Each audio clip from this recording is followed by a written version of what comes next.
rahmatullahi wa barakatuh nkwaniza ku program yafe Obulamu nange Mariam Businge wana ku Salam TV olutimbe olw'emirembe mukulikeeyo nnyo mwonna abava ku mirimu ate nammwe abava ku ssomero bambi abaana mukulikeeyo nnyo so nammwe badadi ba mami mukulikeeyo nnyo olwaleero tugenda kwogera ku by'okukebera naye nga tetunnabagenda wala nnyo njagala kukulisaayo mmwe ababadde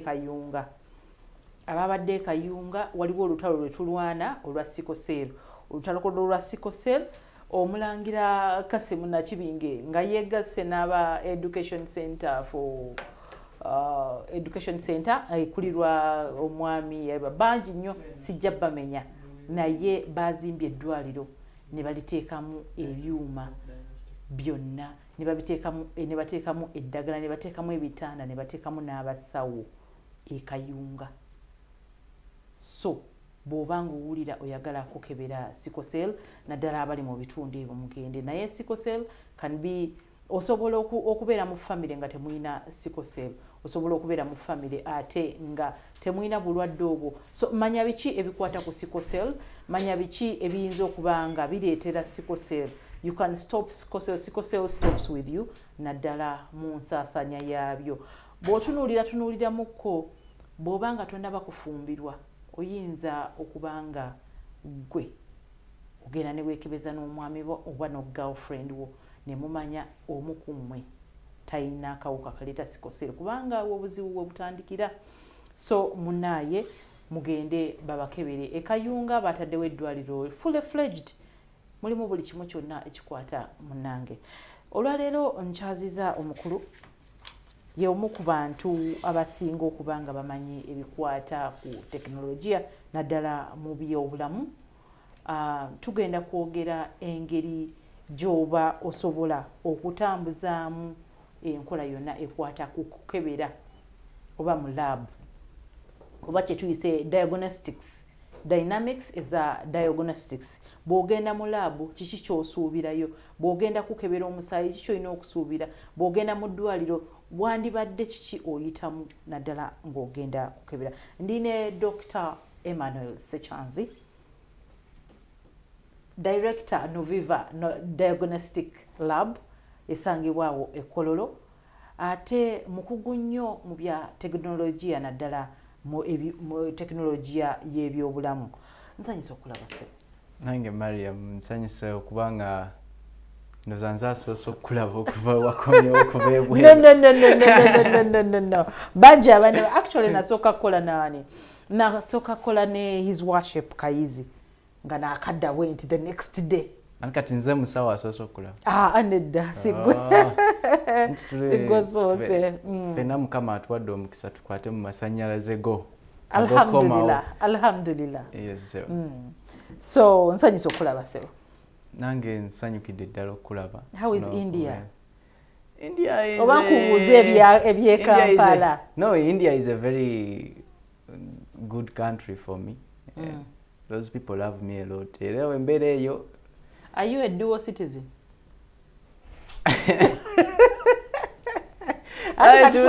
This is which kind of question you are bringing. Twazudde mbu wano okubeera dual citizen musango. Nze gwe oyagala okufuula agent of a foreigner. But okubeerayo it's good. I think we have a lot of similarities between especially Africa as a continent and India in terms of development, hard work, food, the way of life. Walungi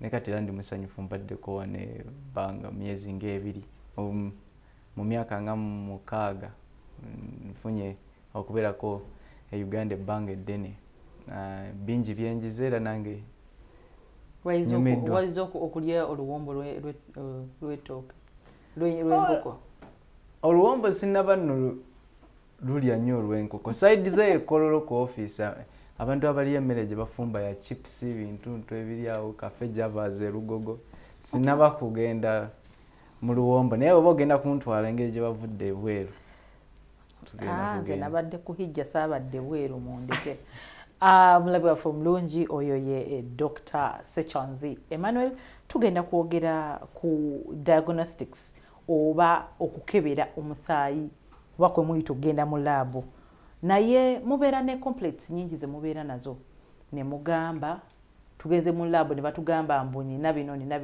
naye biki byolina okutegeera nga tonnagenda mu laabu. Katutandike ku nsonga yaffe esooka, kiki ddala ekigenda mu maaso mu laabu? Nze I'm walking into a lab. Kiki kyenina okusuubira? Mariam, thank you so much for this question. Kubanga ebiseera ebisinga I will try to mix Luganda and English engeri ebigambo by'Oluzungu olumu webitubuzaabuza bizza mu Luganda. But most of the times when a patient comes, tulina ebika by'abalwadde nga basatu mu bintu bya diagnostics betufaako. Omulwadde asookera ddala is a patient who has been referred to a clinical pathology or diagnostic center by another doctor. Nti nagenze mu kliniki, omusawo nankebera, omusawo nakizuula, the doctor finds out nti neetaaga okukeberebwa. Omuntu waffe ali eyatulaba yandisoose kutegeera ki kye tutegeeza by pathology okukebera. Nti tukebera ebintu, we check those things, your blood, fluid, stool, buli kintu ekiva mu mubiri gwo, malusu, okugezaako okuyamba omusawo okutegeera ki ekituufu ekikutawaanya. Kubanga mazima ddala omusawo waakuwa eddagala nga takkebedde, omusawo oyo kyabajjanjaba abajjanjabidde kukusuubiriza.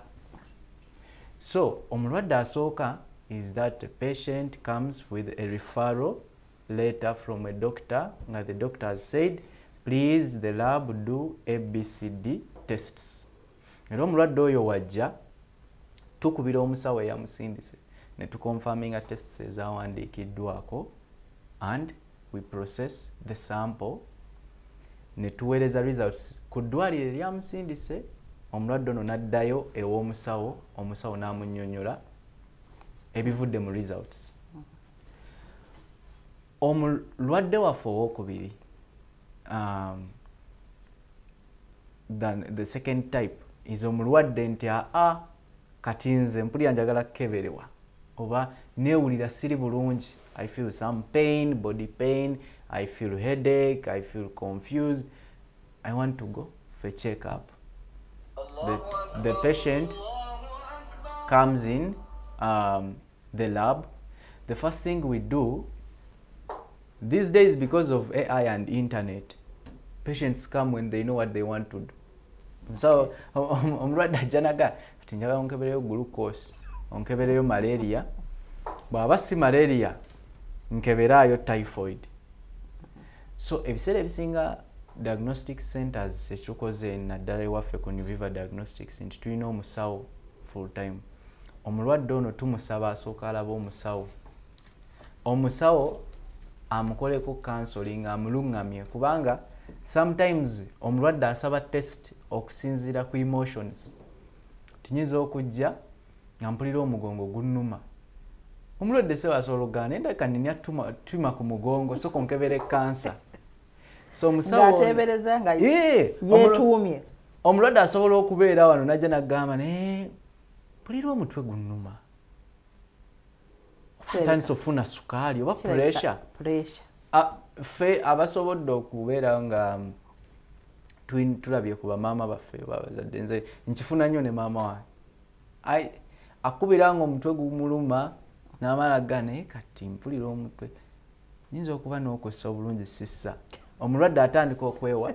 So kati omulwadde oyo gwe tuyita walk-in patient oba kyebata direct patient, tusooka ne tumulungamya ki ekimuluma ne tukola physical assessment, then ne tuprocessinga sample okusinziira bw'abanga mulwadde, if the patient comes in and is sick.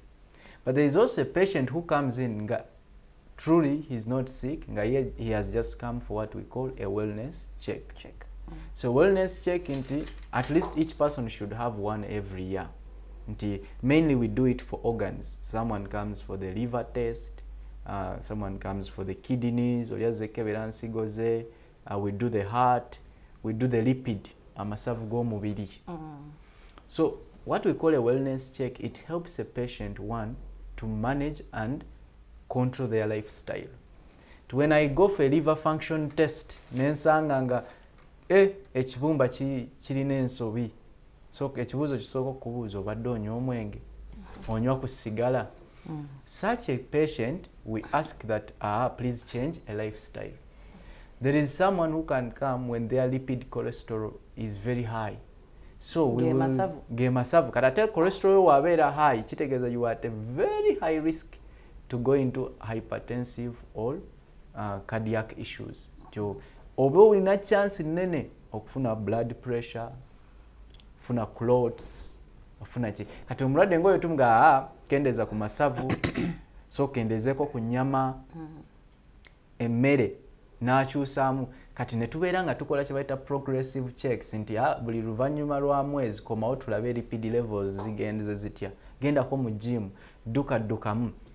Ekyo that is omulwadde azze mulamu nayagala kwekebera ebitundu byange eby'omubiri biri bitya, kye tuyita wellness check. Era ojja kwetega jasanga nti labs ezisinga zirina kye bayita wellness packages. Ne waffe tuzirina era we naaba nga tukulozinga nyinza n'okuwaayo kodi emu n'ogiwa abantu bwejja omuntu afuna 30% off. Tulina wellness packages and tusobola okukebera ekibumba, amasavu, omutima. For women, actually let's highlight one wellness check for women. At least every woman, naddala ng'osukka emyaka 35, you should do a cervical cancer screening. Kubanga you are getting prone to high risk of getting cervical cancer. Ate cervical cancer ono mu bakyala, kuba my medical research when nali nkyasoma India yali ku ovarian neoplasm. Ebisinga abalwadde be nasinga olaba nga buli mulwadde ajja wa cervical cancer oba ovarian neoplasm aba mu level esembayo. Kubanga pelvis z'omukyala alina hips, bwe bafuna tumors zino tulwawo ki? Alwawo funa symptoms. Bw'ategeera symptoms nti zimukutte ng'ate cancer yagenda dda. So at least buli mwaka omukyala asukka emyaka 35 teyeetaaga na musawo mulagira nti genda okebere cervical cancer, yandibadde akolayo screen checking emu, HIV testing, those are wellness checks. Okay. Kati era mweyo tubaamu ne category. Kati for example tulina kye tuyita wellness check y'abakyala. Omukyala ayagala kulaba hormones, fertility, if there is any possibility of infertility. These are things the women can check. Kati we kijja to what we call senior citizens, 60 and above. Those ones, as you grow older, with too much respect, your body organs and body deteriorate. Engeri ensigo yo gye yali ekamula omusaayi n'ekibumba gye kyali kikenenera obutwa mu mubiri si gye kikola ng'olina emyaka 6. Actually otandika n'okwerabiralabira kuba obwongo butandika okufuna gaps, era bw'okola CT scan oziraba lwakubanga nti omuntu aba anywa omwenge gaps zijja mangu. Oba tonywa otandika. So kati yandibadde akikola. So oyo mulwadde wakubiri. Kati tulina abalwadde baffe abasembayo abali corporate aba type eyokusatu. Kati where the healthcare system is going, siri mugamba ali yali luxury, but now this is where the health system is going. Nti kati tulina abalwadde be tuyita aba home care, where we do home sampling. Tolya kubira essimu, nze ndi waka oba ndi ku mulimu mujje mukole ki munone sample yange. So that is the level where we have gone, which we call decentralization of healthcare. Tebyobulamu bitandise okuva mu ddwaliro and they are coming to the doorstep of the what? Of the patient. And we are now leaving our hospitals to come at your doorstep. So kati, those are the 3 different types of patients that we receive. But in all, the diagnostic test, especially for specialized case, should be guided by a physician or a consultant. Mu biseera ebisinga omulwadde tasobola kujja n'atugamba munkoleko FNSC mukebe, tasobola gamba musooke munkebere oba nina cancer bwati oba nina tumor oba munkoleko cancer tumor marker. Tujja kusaba maybe Mulago Cancer Institute prescription ati tunagenda kukebera. Lwaki? Nti mu lusawo mu nkera y'obusawo n'obujjanjabi prescription yandibadde eva wa musawo. But Miss Mariam tuleme kwerabira nti ate Uganda tuleme kwogera bintu nga bali mu nsi z'abazungu oba bali e India. In the Indian setting, they will require you to have a prescription of an MD doctor. Who is an MD? Who is an MD? Here, ojja kwesanga nga mukyalo kyange mubende nga nurse era ewaffe ku kisaala ba nurse musawo era nurse makes a prescription. So in that way we have to respect the levels of the prescriptions, but at least for those tests that are a bit suspicious, a prescription should be done. When a patient comes to do a test, at least guidance should be provided, consultation and consent. You know, waliwo tests eziri a bit suspicious. Muchala najja n'omwana ganjaga kukola DNA. So agenda direct ne tukola DNA tusooka kubuuza. So that is where we are going, and those are the three kind of tests we receive for now at the different labs and how we are handling them. Okay, let's look at tests omuntu zasobola okwesabira. Kubanga ogambye DNA, that is a no-go zone area. Tests briefly to outlining the tests omuntu zasobola okwesabira ne zatasobola kwesabira. So tulina tests nga nakugambye ezigwa mu kika kya wellness. Those are wellness tests. Those ones a person can come and ask them. For example, I want to check my vitamin D levels. I want to check vitamin A. I want to check my glucose, blood glucose. I want to do a fast blood sugar level. For example, a person comes into the lab, he wants to do these days for men, because of the increasing cases of prostate. So we are doing prostate cancer screening for the men, and actually every man should try to do it every yearly, you know. So such tests should be, a person can request, and they can be taken under wellness checkups, okay? But there are some tests which will require a physician to be involved. For example, if a woman comes to the lab, there is a test we call BRCA1 and BRCA2. These are hormones that are markers that inform if a woman has what we call a higher chance of getting cervical cancer or ovarian cancer. So for that, at least we would request that a consultation should be done by a gynecologist, and a gynecologist prescribes these tests. Once the gynecologist prescribes, because what if we look at it in a scenario, a patient has come into the lab, said, I want to do BRCA1 and BRCA2. Then you get the results. What happens first after the results? The patient has to take back the results to the gynecologist. Kubanga omuntu yenna akulimba ku lab nti ffe tusobola okunnyonnyola cervical cancer. Abakulimba, for what we have in the lab is a lab technician, a pathologist. A pathologist akunnyonnyola bivudde mu musaayi. Naye tasobola akunnyonnyola lwaki ogenda kufuna cervical cancer oba ki. Ebintu ebikwatagana ku byobulamu by'omukyala binnyonnyola omusawo omukugu gwe bayita gynecologist. So twandisabye nti gynecologist yandibadde agendamu naddala mu ezo cancer tests ezijja. DNA tests, actually nze ebiseera ebisinga nsooka kubuuza waba omukyala azze yekka nsooka kubuuza taata gyali, waba taata azze yekka nsooka kubuuza mama gyali, oba did you get the consent of the other party? Kubanga tuyinza processing results ne tuziwa omukyala, but what are the repercussions after? Sickle cell, naddala nti omwana alina sickle cell, omulwadde ayagala kukola HB electrophoresis. Twandibadde tusaba nti ezo tests zandibadde nga requisition eva wani wa pediatrician. Lwaki? Madam Mariam, tests zino za bbeeyi. Omulwadde bw'ajja nga agenda kusaba test, tulina test ezigenda paka mu mitwalo 2. Test yemu tulina test ezigenda mu mitwalo 4. Omulwadde wajja ku lab ng'ewange and the patient says, I want to do a test ABCD. Nga biru ye ya million 2. Naye nga this patient did not consult with a specialist. I will not do such a test because mbanga ali mukubba omulwadde kubanga before nga omulwadde tannakola specialized test ey'ebbeeyi waliwo ze tuyita ezisookerwako at least nga sinaba genda kukola HB electrophoresis kansooke nkole CBC ey'emitwalo 2 bwe nkebera CBC nendabanga waliwo ebitakwatagana mu hemoglobin oba hemoglobin levels ziri a bit low oba ki awo nga nsobola okugenda ne ngamba kati tukole HB electrophoresis or let us go for a bone marrow sample and test the bone marrow if this patient is a sickler of sickle cell.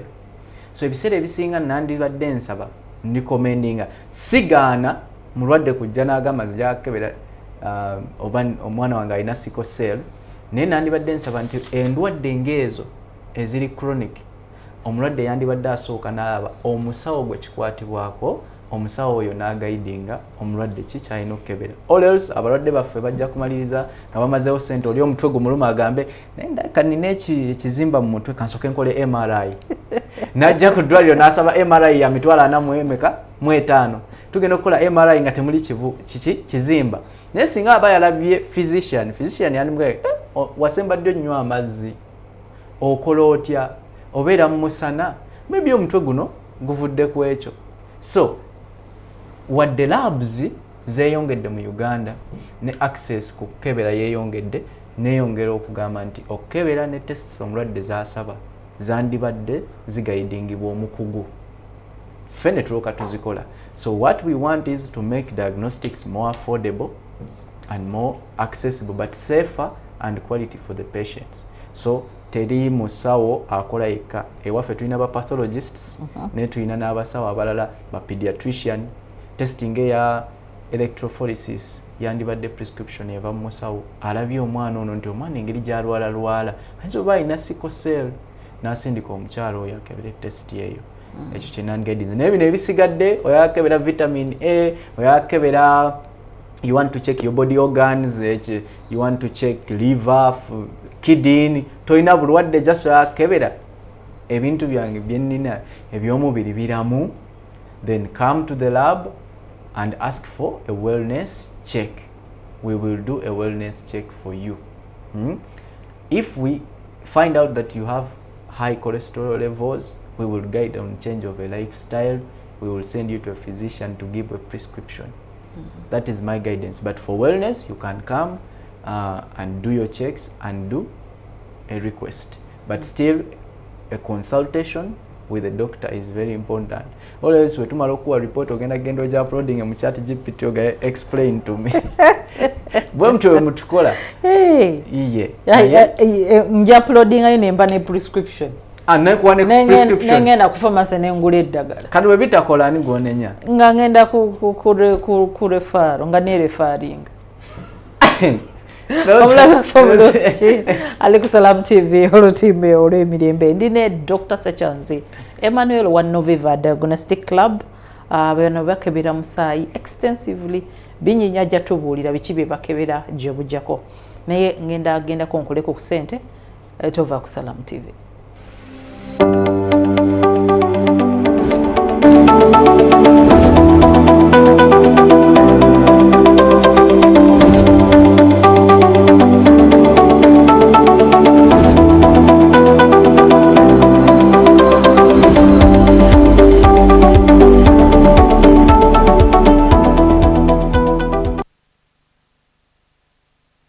Mommy? Yes? At school, everyone crunching. Nange ku mulimu nga nkola. When I'm watching my kazanyo. Ndabye mbaga ya daddy. Anti ku highway nga mvuga. Sisumagire ekyo shuwa.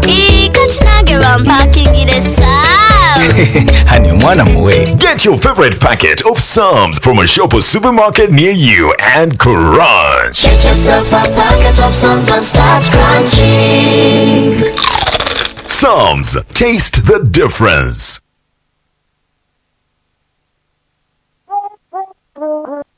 Start something new, something uplifting, something so effortless and golden. A thirst-quenching burst of sweetness and multi-flavor. So rich and full of memories. It's 100% taste, 0 alcohol. Try it. Savor it. Feel it elevate every moment. Sip after sip, gulp after gulp. After all, life's about turning ordinary thrills into golden chills.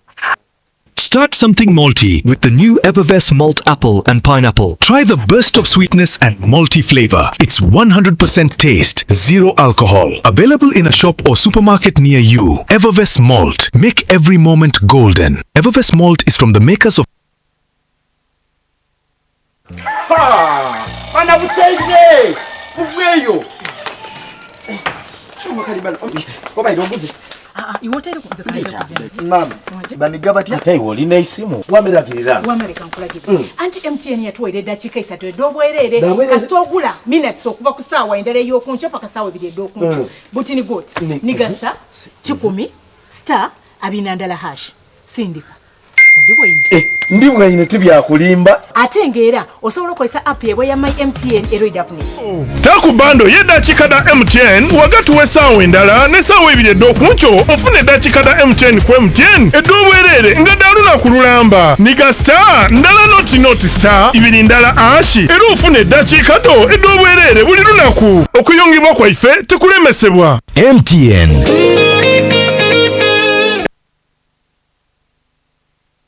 One by one makes a bando. United Media is your gateway to a countrywide radio station. With a coalition of more than 120 radio stations, 15 TV channels, 20 online publications, you can cover every region and community with convenience and no hassle. Guaranteed impact with consolidated communication and localized engagement. Whether it's an MDA, development partner, FMCG or regular advertiser, United Media is a truly one-stop shop for your communication needs. United Media, together we will shape the future.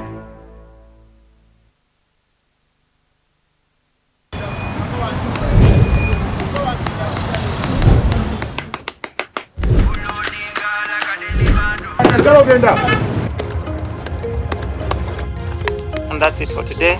Till the next episode.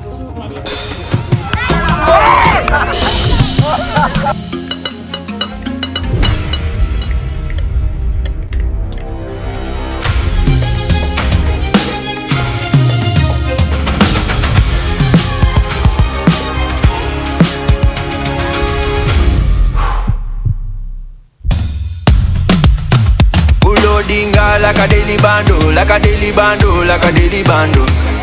Omuliro nguwulira muli mu mutima kukankana like drums. Kalakata, kalakata, enendungu ya kusabula. Mikono free of fire, free of fire, free of fire.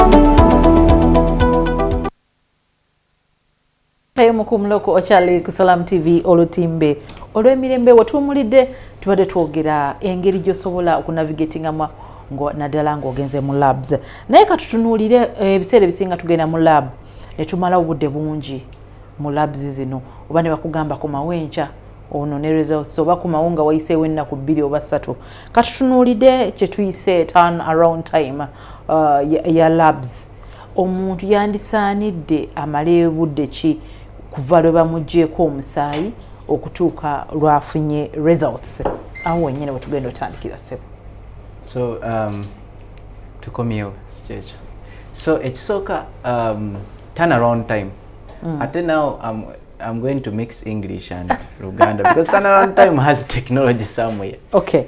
Turnaround time has 3 parts. 1, pre-analytical nti obudde bwe tutwala nga sample tennaba kujja ku lab, that is a pre-analytical time. The second time is analytical time. Obudde bwe tutwala nga to processing omusaayi gwe tufunye. The other one is the post-analytical timing.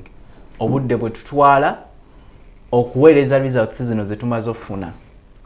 So over the years, turnaround time has become fast and with more quality because of improvement in technology and the machines we are using. Because the machines now, most of the machines in our lab centers, especially at ours, I think at Nuviva we have only fully automated machines. So if a machine is fully automated, it should run quickly.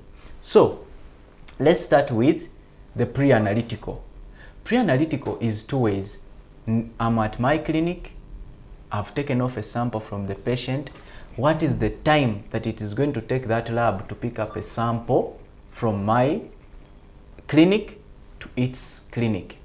So with that, most of the labs have developed a logistic problem.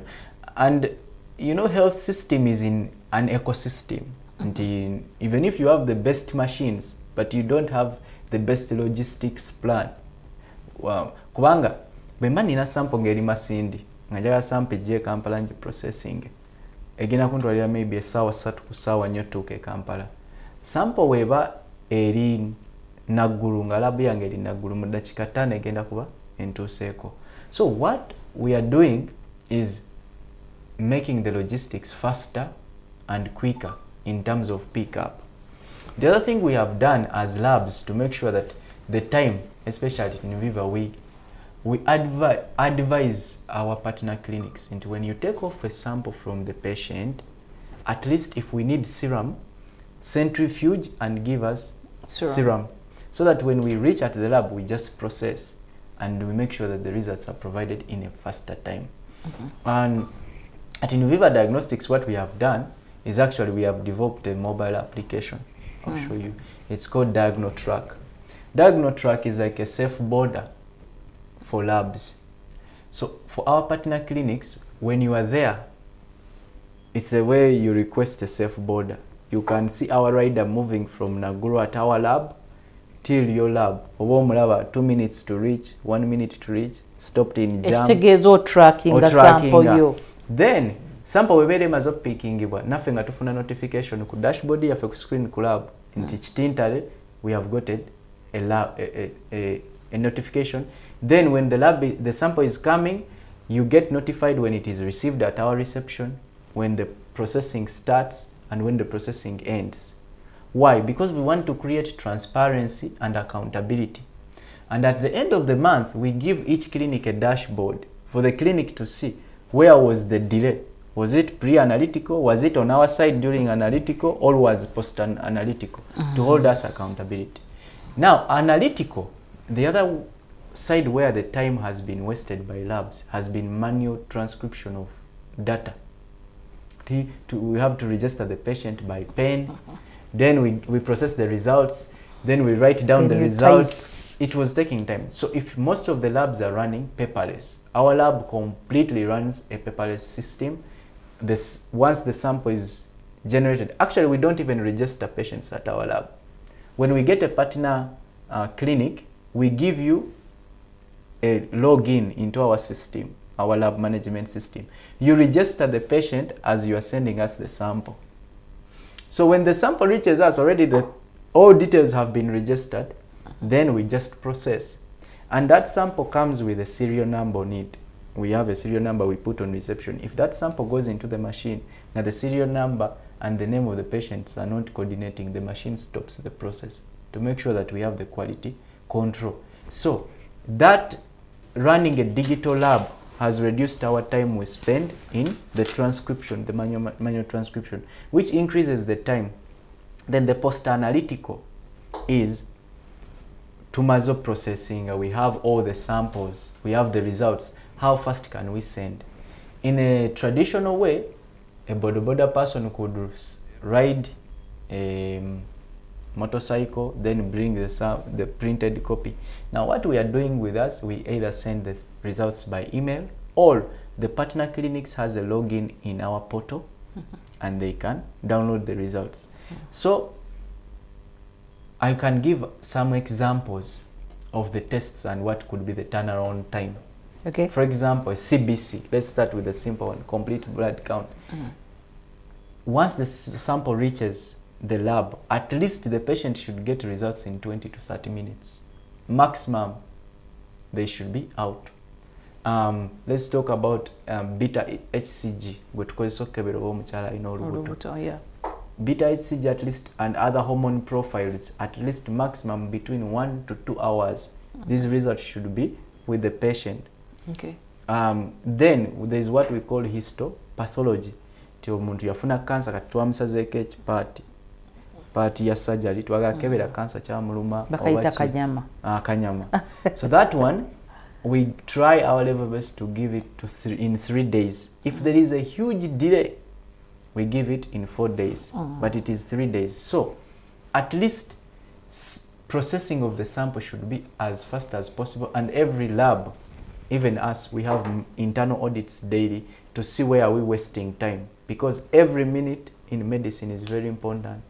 Bolwawo, you might lose a patient. So we are trying our level best to make sure that we decrease the time using technology. The machines have also increased. You know, right now our full automated biochemistry machine has a capacity to process 360 samples per hour. Okay. We have an auto bio machine which takes 100 patients per hour. Then you see a centrifuge which is taking 24 samples at a go. So the idea of a machine being able to process multiple samples at a go has reduced the turnaround time, and so patients can leave quicker and then go back and do their work. So turnaround time is very important. Your doctor and the patient, first when the doctor is sending your sample to the lab, you should ask, for how long will I get my results? If the doctor says it will take 3 days for CBC, run away. Run away. Yeah, at least 20 to 30 minutes you should get a quick one. CBC. A quick one in 1 minute. How do you do your quality control of the samples? Yeah, that is a very interesting question. So in terms of quality control, we have internal quality control, what we call standard operating procedures, which are done internally, led by our team of the medical director and our pathologists. The first thing we have made clear at our lab, no lab technician is allowed to approve any report. If the pathologist is not available, even if it needs us to wait for another 10 minutes, the pathologist has to be there to approve a report to ensure quality. The other side, we have 3 MOUs with other outside labs and hospitals, which are ISO accredited. We send our samples to those labs, and then we run to check whether we are getting the same quality of results with them. And with that, it helps us to keep ourselves on toes. The other thing, we have subjected ourselves to the licensing procedure of the Ministry of Health through UMDPC to ensure that there is transparency in what we do, but we are also accountable to the ministry, to the patients and the people. So we have partner third-party laboratories that run our control samples. We also do our daily internal quality control, and we have SOPs. Actually, we have SOPs for every test, even a CBC. We have a whole document explained to how do you take a blood sample, in which top, is it purple, red, where do you put this sample? After, what happens for you to process? What happens after processing the sample? For how long do you keep the sample in the refrigerator? We have it on paper. Okay, thank you so much. These ones are going to be very short, because the time is running out of time. Why is it so important to do, to consult a quality lab when you're doing tests? And why are tests important in diagnostics? Tests are important, first of all, to keep our lives in check. I told you about a lifestyle. If you have been taking a lot of alcohol and you do a liver function test and you find out that your liver is deteriorating in one SGPT or any other thing is high, then you reduce alcohol.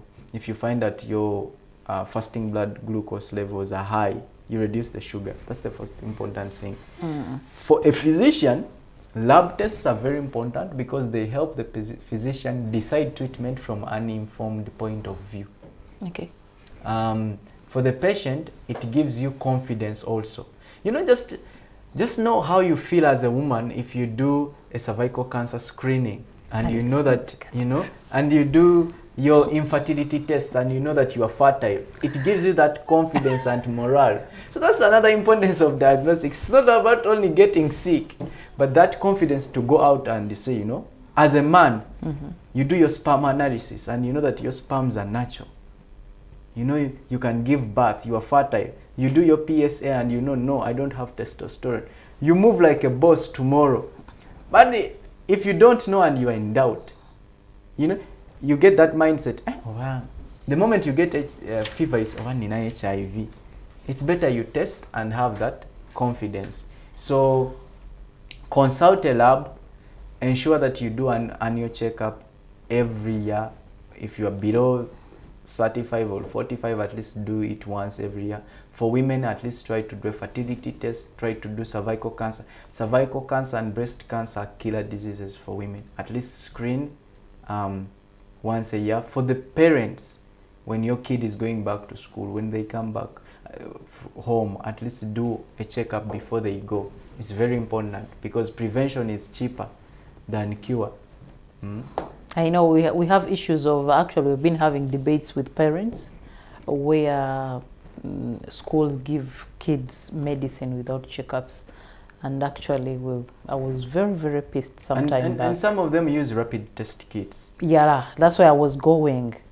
What do you have to say about self-tests? Because we do it a lot.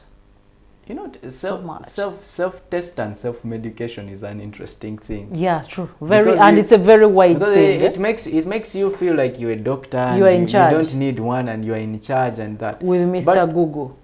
For example, at our lab, we are not even doing glucose level on a rapid test. We are running it on a machine. Why? Most of the rapid test kits gives you what we call a qualitative check. But they don't give you the quantitative view. So for example, if I run a peripheral smear on a microscope for your malaria blood sample, my technician or pathologist can see how many blood cells have been affected by the parasite. And accordingly, we will do the dose of medication. But if you just take medication, kasaze katengeje nne emyaka ebiri, paracetamol mba mira half, then kota mba mira 2. Then after 1 week you say ne kati kota maya katakola kanzireyo ku quinine, because the dose was decided qualitatively. But when we see that the quantity of parasites is actually high, then we can decide which dose can attack that. So rapid test kits, they can help you, give you a reason to go to the lab.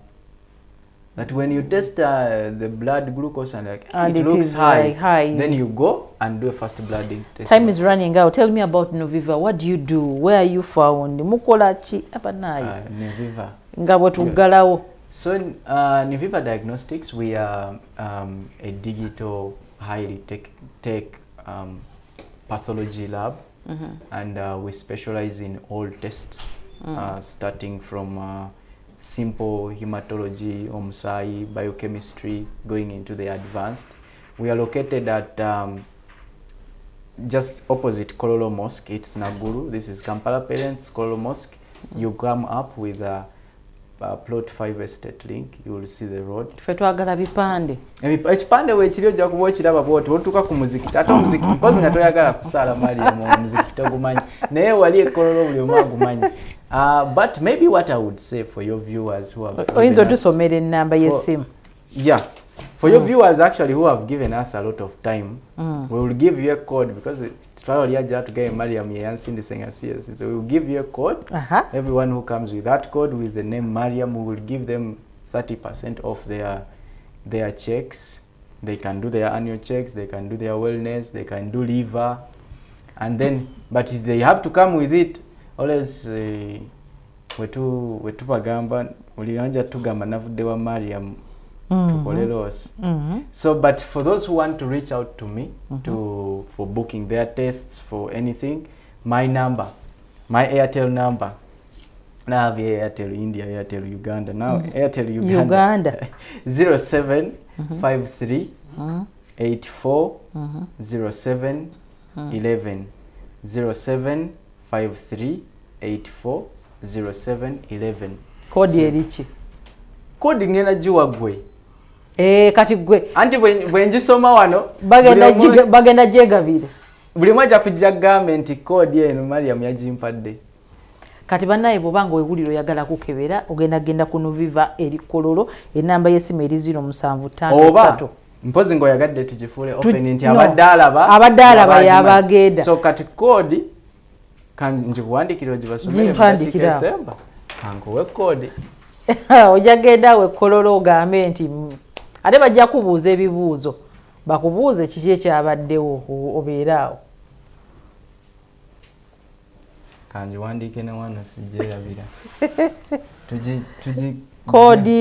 Kodi bobongo oyagala kukebera ojagenda ogambe mbo bakukebere eri NDMA 026 ngenda jiddamu NDMA 026. Kwata kodi eyo ogende ku Nuviva ogambe nalabye Salam TV nalabye program bagenda kusalirako 30% okebera omubiri gwo bayiza n'okukebera ebisinga kaawo. So if you really need to get checked up genda kodi njibasomedde oba noonya nze omulabe waffe mulungi obadde mulungi webale kwekomera ku Salam TV olutibo lwe ffe tuliko okubasomesa naye tubagamba bulijjo weekume ng'oli mulamu. Ministry of Health egaba obutimba bw'ensiri mwewandiise ku LC bajja bbawo obutimba bw'ensiri musule bulungi mweraba.